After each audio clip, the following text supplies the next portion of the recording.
Cyclotron.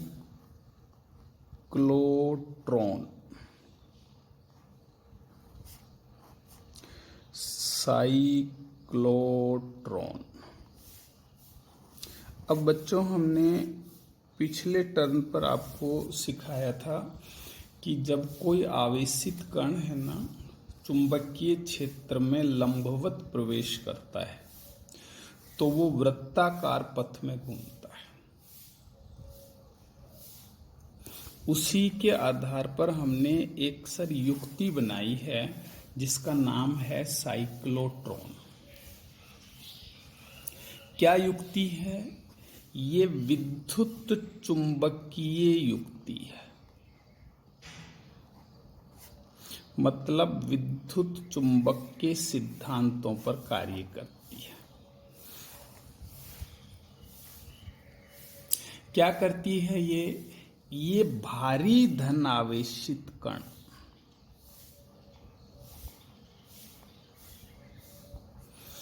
की ऊर्जा को बढ़ाती है। भारी धनावेशित कण की ऊर्जा को क्या करती है?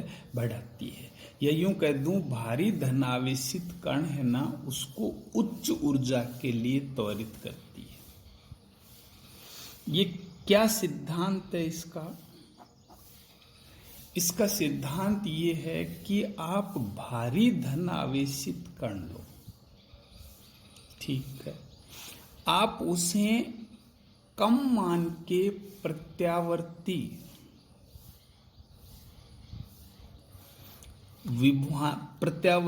विद्युत क्षेत्र में चुंबकीय क्षेत्र द्वारा घुमाओ। कि आप क्या करो, एक प्रत्यावर्ती है ना, विभवांतर है, उसका विद्युत क्षेत्र उत्पन्न करो। प्रत्यावर्ती की पता है ना, आवर्ती है ना बदलती रहती है। तो आप क्या करो, उच्च आवर्ती का, किसका? उच्च आवर्ती, तकरीबन 10⁶ हर्ट्ज का और 10⁴ वोल्ट विभवांतर का विद्युत क्षेत्र उत्पन्न करो सर। और उस विद्युत क्षेत्र में चुंबकीय क्षेत्र द्वारा उस धन आवेशित कण को घुमाओ। तो चुंबकीय क्षेत्र तो कण को वृत्ताकार पथ पर घुमाने का कार्य करता रहेगा और विद्युत क्षेत्र निश्चित समय अंतराल बाद उसे ऊर्जा देता रहेगा। कितने समय बाद? निश्चित समय अंतराल बाद उसे ऊर्जा देता रहेगा, जिससे उसकी ऊर्जा है ना बढ़ती चली जाएगी। अब देखो इसकी बनावट क्या है। इसमें क्या है, ये अंग्रेजी का जो डी है, इस आकार के 2 खोखले पात्र लेते हैं। इनको डीज कहते हैं, दोनों को शामिल रूप में। एक को हमने D1 कह दिया, एक को D2। सम्मिलित रूप में हम इनको क्या कहते हैं? DEES, डीज। इन दोनों पात्रों के, ये अंग्रेजी के डी दिख रहे हैं ना, देखो बच्चे, ये भी डी दिख रहा है। ये खोखले हैं तो ऐसा करते हैं, इसको थोड़ा सा बाहर निकाल के और फिर यूं दिखा देते हैं कि ये खोखला है, मोटी पट्टी का एक प्रकार से। इनके ये व्यास सिरे हैं ना, ये समांतर होते हैं और अल्प दूरी पर होते हैं। किस पर हैं बच्चों? अल्प दूरी पर। ये जो बीच का गैप है, अल्प दूरी है, इसमें हम है ना प्रत्यावर्ती विद्युत क्षेत्र उत्पन्न कर देते हैं। ये देखो, प्रत्यावर्ती आप विभव आरोपित करोगे ना तो उसका निशान ऐसा होता है, यूं जैसे अपन ने दिष्ट में ऐसे पढ़ा है, ये दिष्ट की बैटरी का निशान होता है, ऐसे प्रत्यावर्ती की बैटरी का निशान ये होता है। ऐसे ये आरोपित करेंगे। कितनी है? 10⁴ वोल्ट, 10⁶ हर्ट्ज। देखो अब इस पूरी व्यवस्था को है ना हम एक निर्वातित कोष्ठ में बंद कर देते हैं। भाई ये हमने डी आकार की दो सरिये खोखले पात्र लिए, इनके व्यास सिरे समांतर हैं और अल्प दूरी पर रखे। इनके बीच में है ना हमने प्रत्यावर्ती विद्युत क्षेत्र उत्पन्न कर दिया। पूरे इस व्यवस्था को हम निर्वातित कोष्ठ में बंद कर देते हैं और इस कोष्ठ के ऊपर चुंबकीय क्षेत्र आरोपित करते हैं। वो चुंबकीय क्षेत्र देखो बेटा ये आरोपित कर रहे हैं। ये चुंबक का एन ध्रुव है, ये चुंबक का क्या है, एस ध्रुव है, ये एस। बल रेखा एन से किधर आएंगे बच्चों, एस की ओर। ये मैंने एक ही दिखाया है, ऐसे अपन बहुत दिखा सकते हैं। ये रियल में ऐसा क्यों है, देखो बेटा ये सच देखो आप, ये जो एन है ना ये ऊपर की ओर है और ये एस कहाँ है, नीचे की ओर है, देखो समझो। और ये जो पात्र है ये बीच में है, मतलब ये 90 डिग्री है। चुंबकीय क्षेत्र इस पात्र के कैसे लग रहा है बच्चों, 90 डिग्री पर। ये देखो मैंने तिरछा इसलिए बनाया है कि आपको ये इसके नीचे दिखाई दे, इसलिए मैंने इसको तिरछा बनाया है। देखो ये ऊपर है, ये बीच में है, ये नीचे है। उच्च है ना चुंबकीय क्षेत्र आरोपित करते हैं। ये इसकी क्या है बच्चों, बनावट है। अब क्या है कार्य प्रणाली। हम क्या करना चाहते हैं, भारी धन आवेशित कण की ऊर्जा को बढ़ाना चाहते हैं। हम सबसे पहले ये एक आयन स्रोत ले लिया S, यहां से हम धन आवेशित कण या आयन को उत्पन्न करते हैं। एक स्रोत हमने लगा रखा है जो धन आवेशित कण उत्पन्न करता है। चलो ठीक है सर। माना जब ये उत्पन्न हुआ उस समय डीज की ध्रुवता क्या है, देखो बेटा ये D1 है, ये D2 है।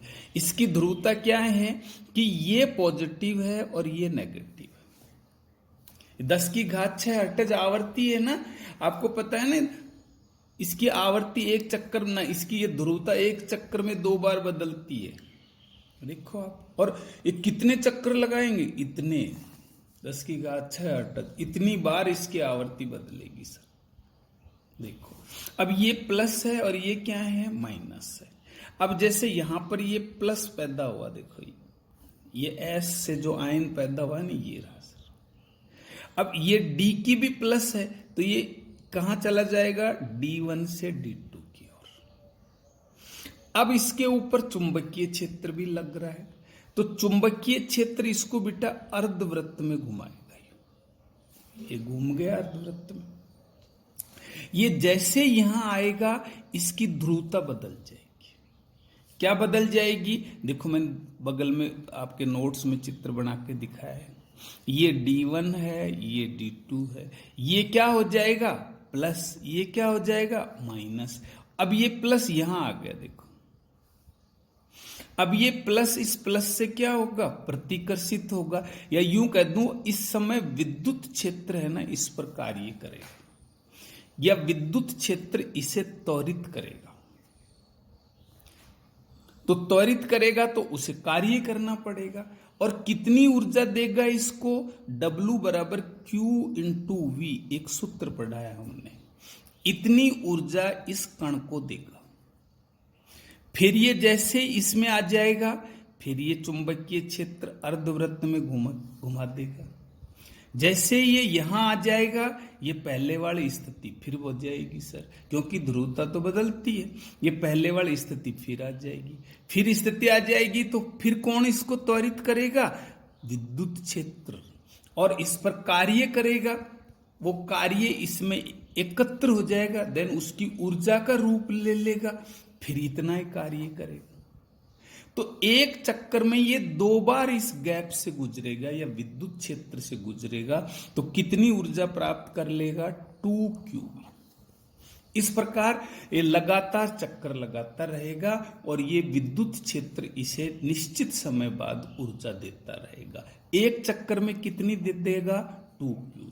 अब देखो मैं इसका घूमना बता रहा हूं, यहां से निकला, ऐसे ये वृत्ताकार पथ में घूमता जाएगा। जैसे जैसे इसकी ऊर्जा बढ़ेगी इसका वेग बढ़ता जाएगा। वेग बढ़ेगा तो वृत्तीय पथ की त्रिज्या भी बढ़ती जाएगी। पहले देखो छोटी त्रिज्या है, फिर बड़ी त्रिज्या, फिर बड़ी, फिर बड़ी, क्योंकि ऊर्जा मिल रही है। ऊर्जा मिल रही है तो वेग बढ़ रहा है, वेग बढ़ रहा है तो वृत्तीय पथ की त्रिज्या बढ़ रही है। जब ऊर्जा बहुत अधिक हो जाती है तो यहाँ इसमें प्लेटें लगी होती है, विक्षेपककारी प्लेटें, उससे बाहर निकाल लेते हैं। अब इस अधिक ऊर्जा के कण का क्या करें सर? हमने ज्यादा ऊर्जा कण बना दिया, इसको हम क्या करते हैं, किसी नाभिक आदि से टक्कर करके उसका है ना, उसका विखंडन कराते हैं, जिससे हम नाभिक की संरचना आदि का पता लगा सकते हैं। यहां एक शर्त है इसमें कि जो आप इसमें विभवांतर आरोपित कर रहे हो, यहां पर प्रत्यावर्ती विभवांतर, उसका जो आवर्त काल है या आवर्ती है वो किसके बराबर होनी चाहिए? ये जो आवेशित कण है ना, इसके आवर्त काल या आवर्ती के बराबर होनी चाहिए। इसे हम अनुनादी स्थिति कहते हैं। तभी आपका ये स्थिति हो सकती है। अगर आपकी ये अलग अलग आवर्तियां हैं, विभवांतर की और आवेशित कण की अलग अलग आवर्ती हैं, तो ये घटना, ये चक्कर नहीं लगाएगा सर। ये तभी लगा सकता है जब ये आवर्ती या आवर्तकाल है ना, किसका? विभवांतर का और आवेशित कण का बराबर होना चाहिए। ये इसकी अनुनाद की क्या है? शर्त है सर। अब इसके है ना कुछ हमने इसमें गणितीय विवेचना की है। पीछे देखो बेटा, पीछे निकाला है आपने, आर निकाला है, टी निकाला है, ओमेगा निकाला है, वो 90 डिग्री वाले में निकाला है। इसमें हम केवल दो नई बातें निकालेंगे। एक तो कण की अधिकतम गतिज ऊर्जा। अधिकतम गतिज ऊर्जा का सूत्र होता है 1/2 mv²। ये v वेग है। देखो v की जगह क्या लिख सकते हैं? qBr/m। ये हमने पीछे वेग भी पढ़ा है बच्चों 90 डिग्री वाली शर्त में। ये स्क्वायर कर दो सबको,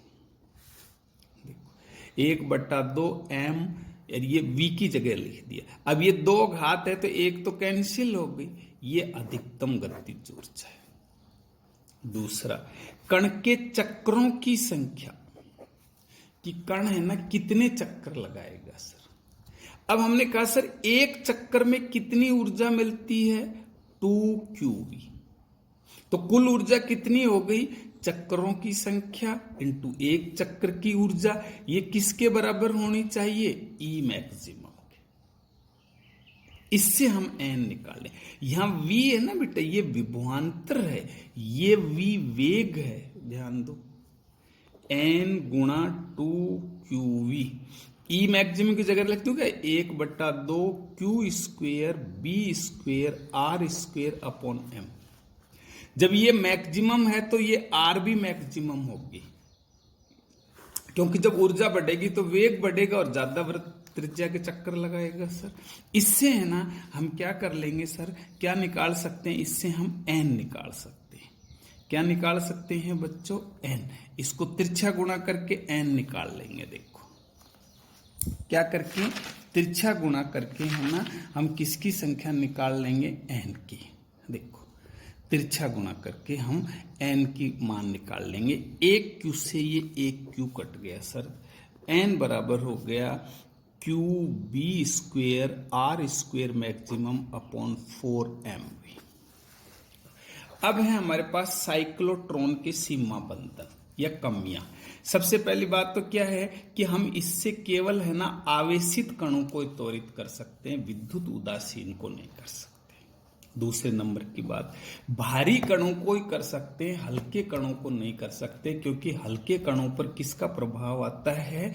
आपेक्षिकता का, जिससे उनका द्रव्यमान बढ़ जाता है। अब है इसके उपयोग।